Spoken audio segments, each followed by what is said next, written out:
Om Shanti. Good morning. आज बाबा की 22/8/2021 की वाणी है। आज पावन पर्व रक्षाबंधन का त्योहार है। आज के दिन का बहुत महत्व है, वो फिर आपको सुनाते हैं। पहले हम बाबा की मुरली सुनेंगे। रिवाइज कोर्स की डेट है 7/3/88। हेडिंग है भाग्यवान बच्चों के श्रेष्ठ भाग्य की लिस्ट। भाग्यवान बच्चों के श्रेष्ठ भाग्य की लिस्ट सुनेंगे हम बाबा के मुख से। आज भाग्य विधाता बाप दादा अपने भाग्यवान बच्चों को देख रहे हैं। हर एक ब्राह्मण बच्चे का भाग्य दुनिया की साधारण आत्माओं में से अति श्रेष्ठ है, क्योंकि हर एक ब्राह्मण आत्मा कोटों में से कोई और कोई में से भी कोई है। कहाँ 550 करोड़ आत्माएं और कहाँ आप ब्राह्मणों का छोटा सा संसार है। उन्हों के अंतर में कितने थोड़े हो। इसलिए अज्ञानी अनजान आत्माओं के अंतर में आप सभी ब्राह्मण श्रेष्ठ भाग्यवान हो। बाप दादा देख रहे हैं कि हर एक ब्राह्मण के मस्तक पर भाग्य की रेखा बहुत स्पष्ट तिलक के समान चमक रही है। हद के ज्योतिषी हाथों की रेखा को देखते हैं, लेकिन ये दिव्य ईश्वरीय भाग्य की रेखा हर एक के मस्तक पर दिखाई देती है। हर एक के मस्तक पर दिखाई देती है। जितना श्रेष्ठ भाग्य, उतना भाग्यवान बच्चों का मस्तक सदा अलौकिक लाइट में चमकता रहता है। भाग्यवान बच्चों की और निशानियां क्या दिखाई देंगी? सदा मुख पर ईश्वरीय रूहानी मुस्कुराहट अनुभव होगी। जो भाग्यवान होगा उसके चेहरे पे, उसके मुख पर ईश्वरीय रूहानी मुस्कुराहट अनुभव होगी। भाग्यवान के नैन, मुख पे मुस्कुराहट, नैन अर्थात दिव्य दृष्टि किसी को भी सदा खुशी की लहर उत्पन्न करने के निमित्त बनती है। जिसको भी दृष्टि मिलेगी वह रूहानियत का, रूहानी बाप का, जिसको भी दृष्टि मिलेगी वह रूहानियत का, रूहानी बाप का, परमात्मा याद का अनुभव करेगा। उसे बाप की याद दिलाई देगी। बाप के याद का नैनों से वो ज्योति दिखाई देगी।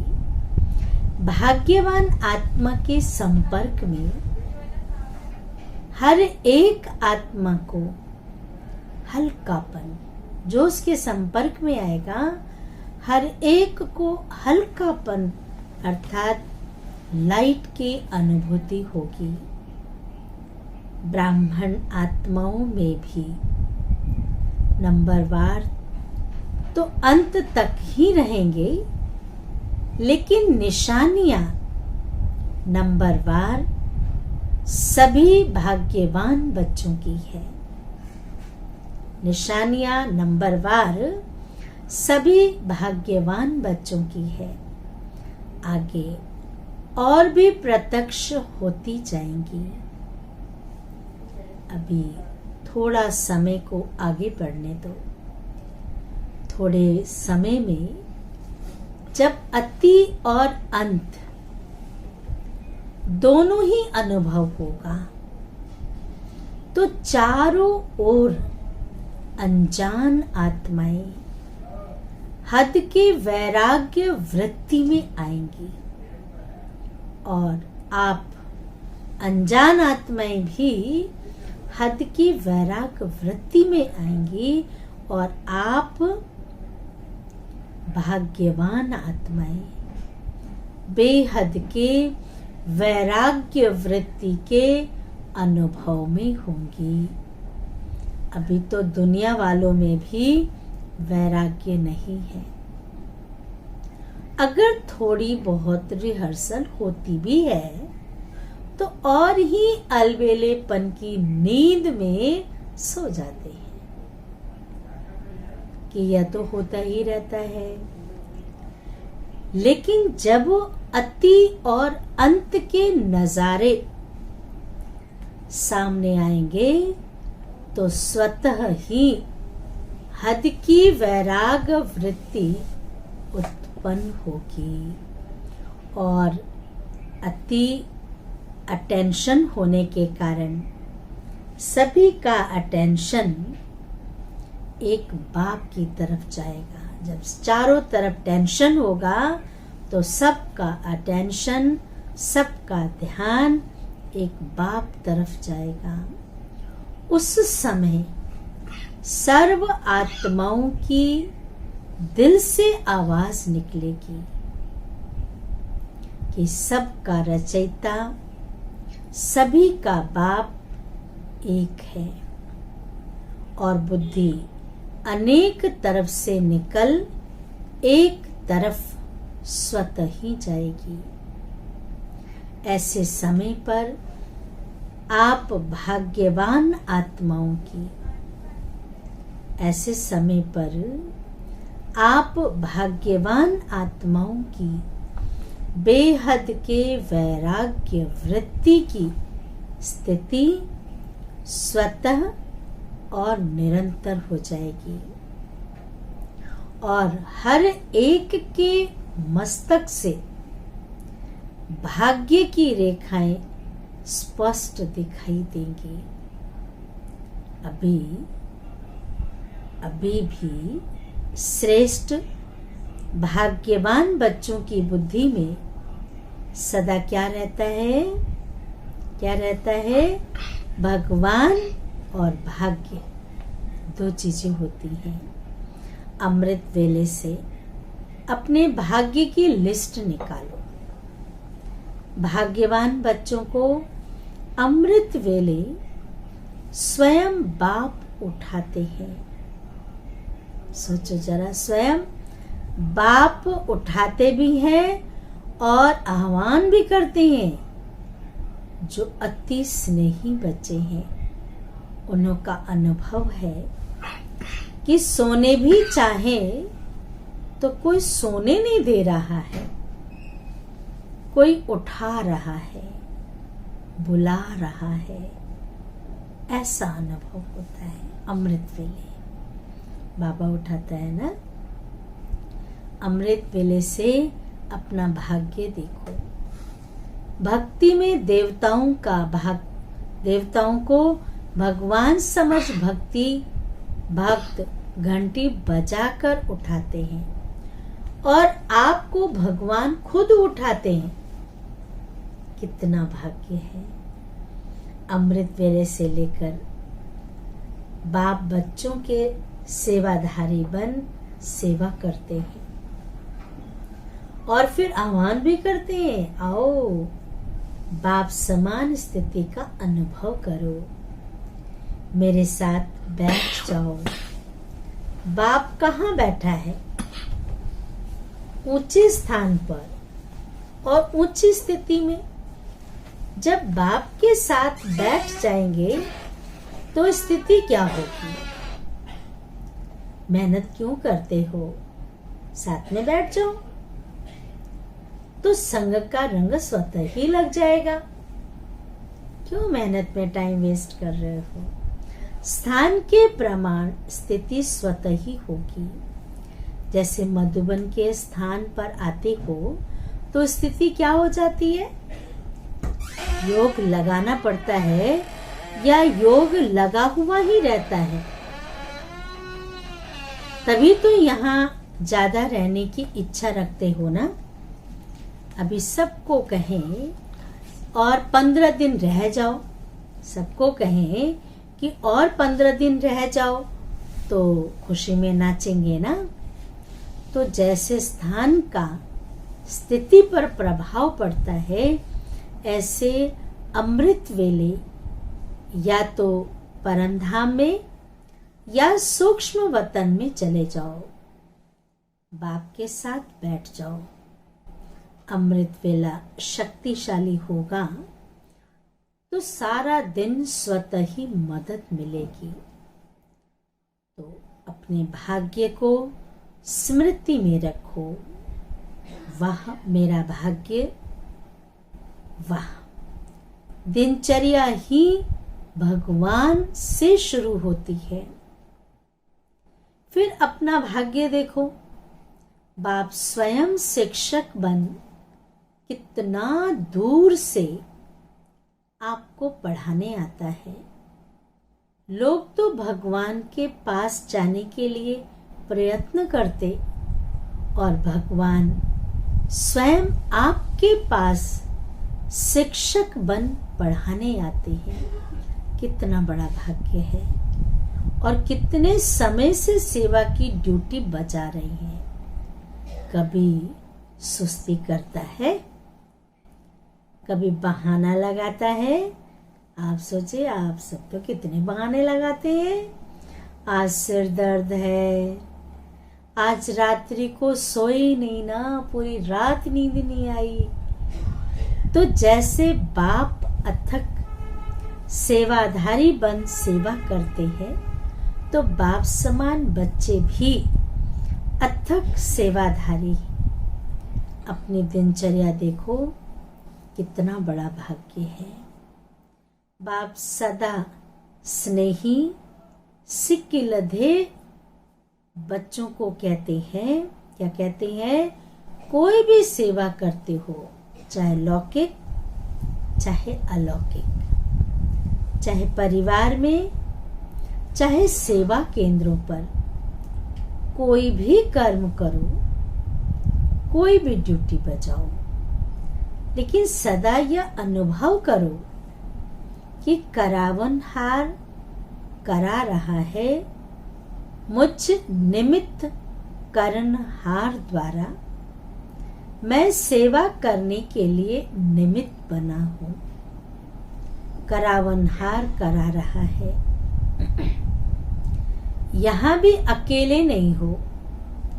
करावनहार के रूप में बाप कर्म करने समय भी साथ है।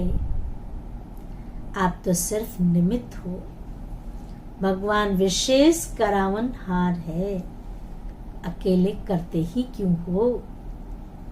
अकेला मैं करता हूँ, अकेला मैं करता हूँ, यह भान रहता है तो यह मैंपन माया का दरवाजा है। आ जाएगी माया, फिर कहते हो माया आ गई। जब दरवाजा खोला तो माया तो इंतजार में है और अपने आप ने इंतजाम अच्छा कर लिया तो क्यों नहीं आएगी। दरवाजा खोला मैं तो इंतजार में कब कुंडी खुले में घुस जाऊं। तो इंतजाम अच्छा कर लिया तो क्यों नहीं आएगी। यह भी अपना भाग्य स्मृति में रखो कि बाप करावनहार हर कर्म में करा रहा है, तो बोझ नहीं लगेगा। बोझ मालिक पर होता है, साथी जो होते हैं उन पर बोझ नहीं होता। मालिक बन जाते हो तो बोझ आ जाता है। मैं बालक हूँ और मालिक बाप है। मालिक मुझ बालक से करा रहा है। बड़े बन जाते हो तो बड़े दुख आ जाते हैं। बालक बनकर मालिक के डायरेक्शन पर करो। कितना बड़ा भाग्य है, कितना बड़ा भाग्य है यह। भगवान के डायरेक्शन पे कर रहे हैं।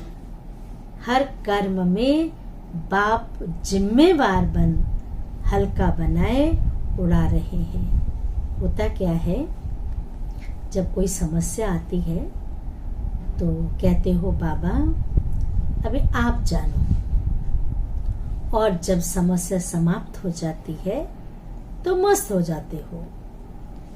लेकिन ऐसे करो ही क्यों।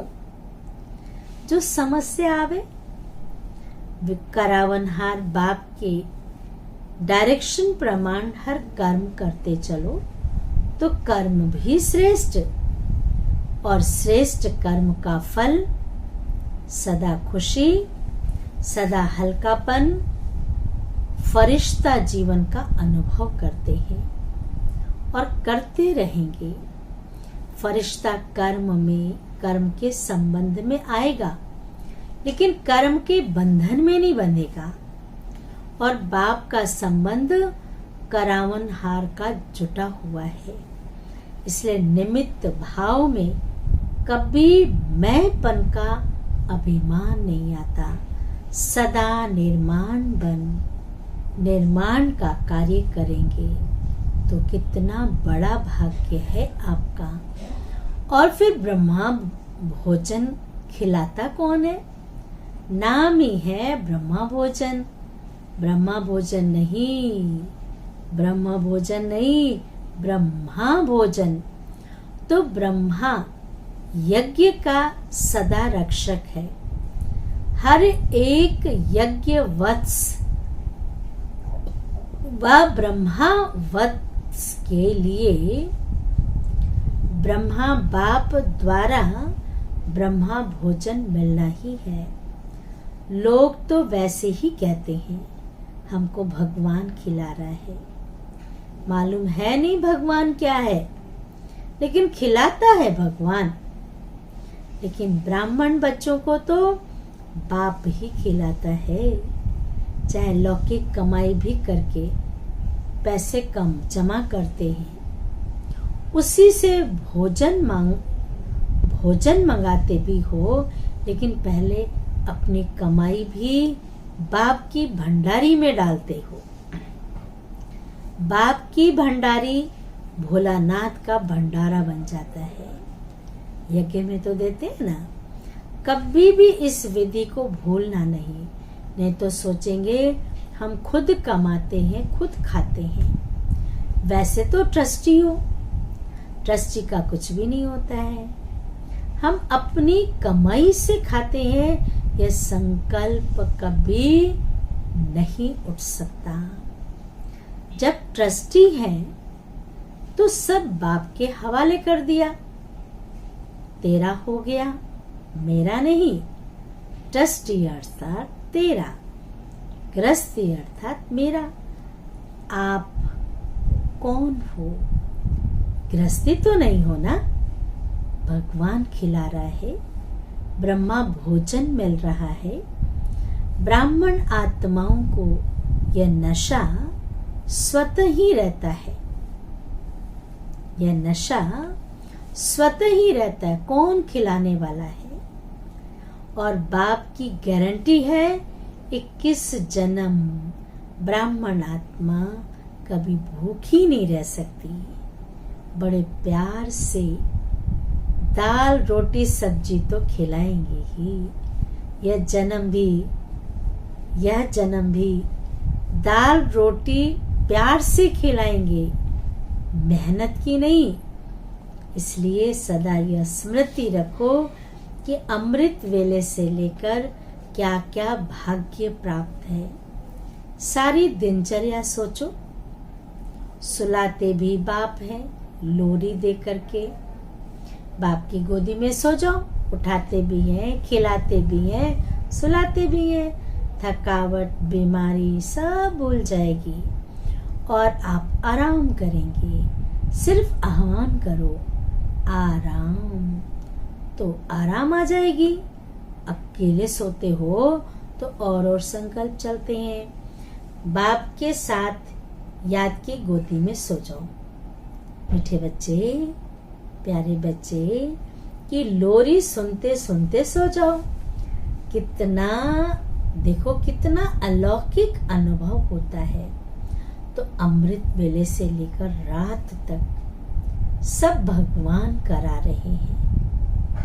चलाने वाला चला रहा है, कराने वाला करा रहा है।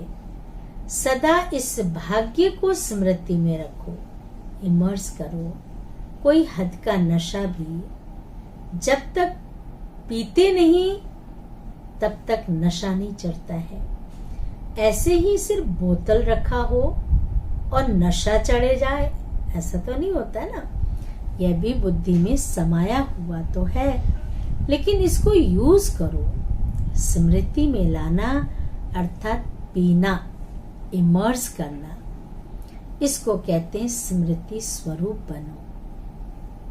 ऐसे नहीं कहा है कि बुद्धि में समाया हुआ रखो, स्मृति स्वरूप बनो। कितने भाग्यवान हो, रोज अपने भाग्य को स्मृति में रख समर्थ बनो और उड़ते चलो। समझा क्या करना है? डबल विदेशी हद के नशे के अनुभवी हैं।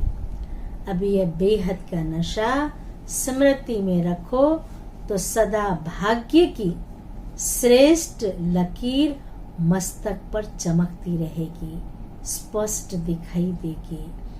अभी किन्हों की मर्स दिखाई देती, किन्हों की स्पष्ट दिखाई देती है, लेकिन सदा स्मृति रहेगी तो मस्तक पर चमकती रहेगी। औरों को भी अनुभव कराते रहेंगे। बाबा याद प्यार दे रहे हैं, सदा भगवान और भाग्य ऐसे स्मृति स्वरूप आत्माओं को सदा हर कर्म में करण करावन हार बन कर्म करने वाली श्रेष्ठ आत्माओं को सदा अमृत वेले बाप के साथ ऊंचे स्थान पर ऊंची स्थिति पर स्थित रहने वाले भाग्यवान बच्चों को सदा अपने मस्तक द्वारा श्रेष्ठ भाग्य की रेखाएं औरों को अनुभव कराने वाले विशेष ब्राह्मण आत्माओं को बाप दादा का याद प्यार और नमस्ते। हम रूहानी बच्चों की रूहानी माता पिता बाप दादा को याद प्यार और नमस्ते। वरदान है, तमोगुणी वायुमंडल में अपनी स्थिति एक रस। तमोगुणी वायुमंडल में अपनी स्थिति एक रस अचल अडोल रहने वाले मास्टर सर्वशक्तिवान भवो। विस्तार है, दिन प्रतिदिन परिस्थितियां अति तमो प्रधान बननी है। वायुमंडल और भी बिगड़ने वाला है। ऐसे वायुमंडल में कमल पुष्प समान न्यारे रहना, अपनी स्थिति सतो प्रधान बनाना, इसके लिए इतनी हिम्मत व शक्ति की आवश्यकता है।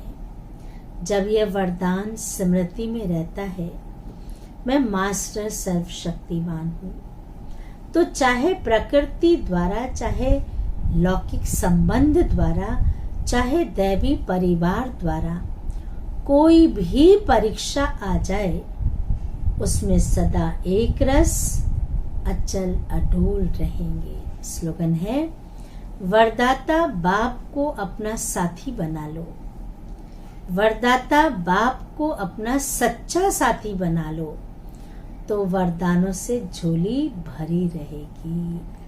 अच्छा, ओम शांति, ओम शांति, ओम शांति।